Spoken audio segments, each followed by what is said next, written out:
Hello, I'm Claire Louise Hay and this is Be Healing.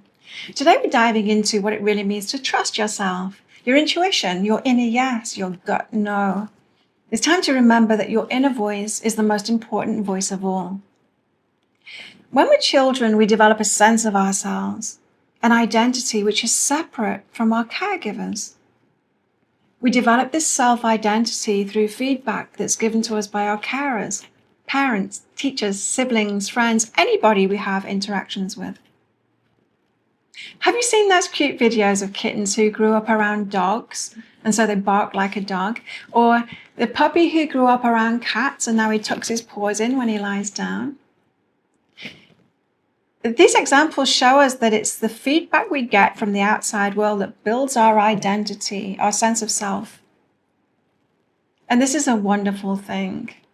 If you grew up around loving, caring people who help you to find out who you are and to be curious, if they allow you to try and fail, be supportive of you when you're dealing with difficult emotions, oh yes, that would have been a wonderful thing, wouldn't it? So we would have developed a healthy sense of self, and there'd be no need for this podcast, no need for my business, no need for all of this healing. But gaslighting, especially of girls and women, has been rife. I think we're only just beginning to realize just how much gaslighting is out there in almost every area of our lives as women. It's come as quite a shock to me personally to learn about gaslighting and to be able to recognize it when it's being used against me. It was also a shock for me to learn just how susceptible I was to believing that gaslighting too. When the feedback we get as children is that we're wrong, that we shouldn't feel the emotions that we're feeling, to stop crying or to shut up, that our emotions and our reactions aren't correct for the situation, that we're wrong for failing, that our choices were bad choices when they were just good choices for ourselves. All of this feedback creates a doubting identity. We cannot trust ourselves. The inner voice we hear, the inner emotions we feel have been negated. And so we learn that we have to mistrust those things because the opposite is probably true. Or that's what we're led to believe. When the feedback we get consistently tells us that our feelings are wrong, our reactions are invalid, or our choices are selfish, something very damaging happens inside of us. This is a dangerous identity to learn. It leaves us wide open to abuse. We don't trust that inner feeling that someone is bad news, and we remain in those friendships.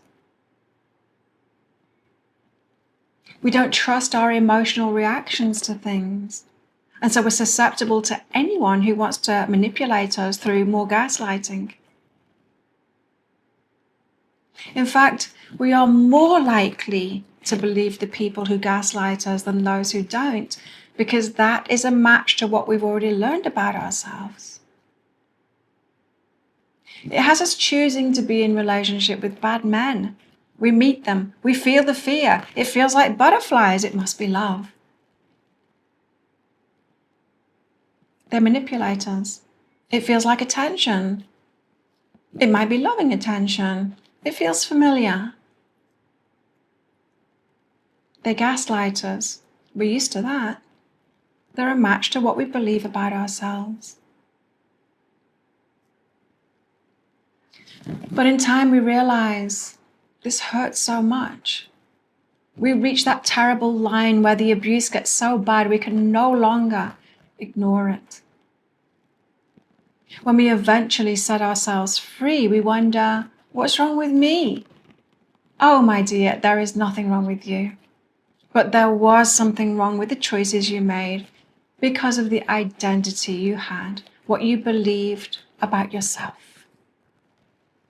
It leaves us a victim, a true victim, because we are left with no mechanism in which to choose good people, good experiences for ourselves. It leaves us a victim, a true victim, because when we can't trust ourselves, we will not stand up for ourselves. We won't draw boundaries. We won't say no. It leaves us a true victim because we'll not advocate for ourselves. We'll not get ourselves out of situations. So to heal this victim identity requires us to learn from new feedback. This new feedback needs to come from a safe person who will not gaslight you, who will gain your trust, who you can open up to with your true feelings and your confusing thoughts, and who will listen to you and give you healthy feedback on yourself. This can be done with a therapist or a healer. It's best done out of your family dynamics because in all likelihood, those in your family will have learned similar unhealthy points of view about themselves. And so they'll not be able to give a healthy perspective for you. And when you're given correct, healthy feedback about yourself from that therapist or healer, you'll feel the truth in it. It'll feel like finding yourself, a relief. You're not crazy after all, you never were. We can be and are unhealthy adults when we've grown up with this mixed sense of self. Because we can't trust ourselves, and so we don't make good choices in our lives. And when we don't make good choices in our lives, we can make the best of it, be the best person we can be in those circumstances that we have chosen, but we'll still have been unhealthy, some might say toxic, ourselves in those circumstances. This can lead to guilt, but there should be no guilt, because nobody can be healthy without a healthy sense of self. Nobody can do that. It is impossible.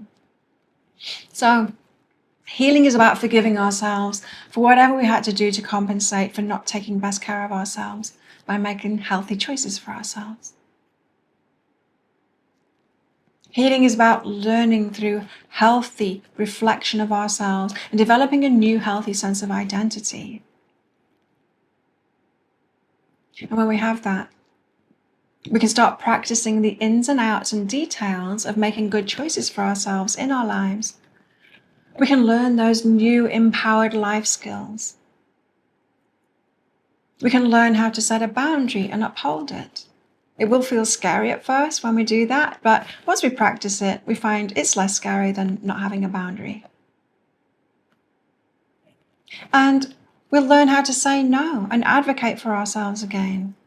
It feels scary at first, but it's only actually scary if we're around the wrong people and their feedback shows us that we need to have a boundary to this person. We learn to trust our feelings and eliminate people from our lives based on those feelings. We don't need to justify it with hard evidence. We don't need to give people chances to hurt us. We can trust our own feelings. Even if they might be incorrect, it doesn't matter. We owe ourselves to take care of our own feelings, much more than we owe anyone else to protect their feelings. Putting ourselves first. Putting our own feelings first. You're not only allowed to do that, but it's the only way to be a healthy, functioning adult. Your emotions are not the problem. They are the path. Your emotions are the path. They are your compass. Emotions are the truth tellers. They are your guidance system. And we need to stop numbing ourselves so that we don't pay attention to those emotions. Numbing so we can override the debilitating feeling of anxiety that we have by being around the wrong people in the wrong places.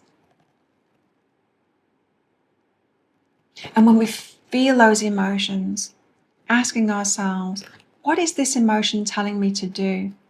Is this anxiety saying that this place, these people are not good for me to run? Because that anxiety felt, uncomfortable as that feeling is, when we allow ourselves to feel it, and when we take the action that the feeling is telling us to take, to get out of there, that anxiety is gone immediately. But if we numb ourselves, avoid those emotions, we're avoiding the feedback and we stay. And of course, the anxiety will remain. And so we have to numb ourselves more to treat the anxiety, still never getting the true feedback. You see, we have everything we need inside of ourselves. You've heard that before, right? But did you realize just what a gift our emotions are? When we'll recognize them as a call to action that they are. When we allow ourselves to be selfish enough to put our own feelings first, we'll become one of those healthy people who always chooses the best for themselves, no matter what. Yes, it may feel selfish to listen to your emotions and to act on them, but it's not selfish, it's self-responsible. And that's what healthy adults do. And you know, if there's one thing I know about you, it's this. There is nothing wrong with you. You're allowed to choose what's best for you. You can put yourself first. Never forget that. So if this episode stirred something in you, if you felt seen, or if you realize you've been gaslit out of your own truth for far too long, and you're ready to come home to yourself, I offer private breakthrough coaching sessions. They're for women who are ready to reclaim their emotional truth, their voice, their self-trust, and start building a life from there. You'll find the link in the show notes if you feel called. So thank you for joining me today. I'll see you next week, where I'll be sharing a story I've never told in full before about healing my own body physically and what it really takes to believe in your own power again. And so I'll see you then.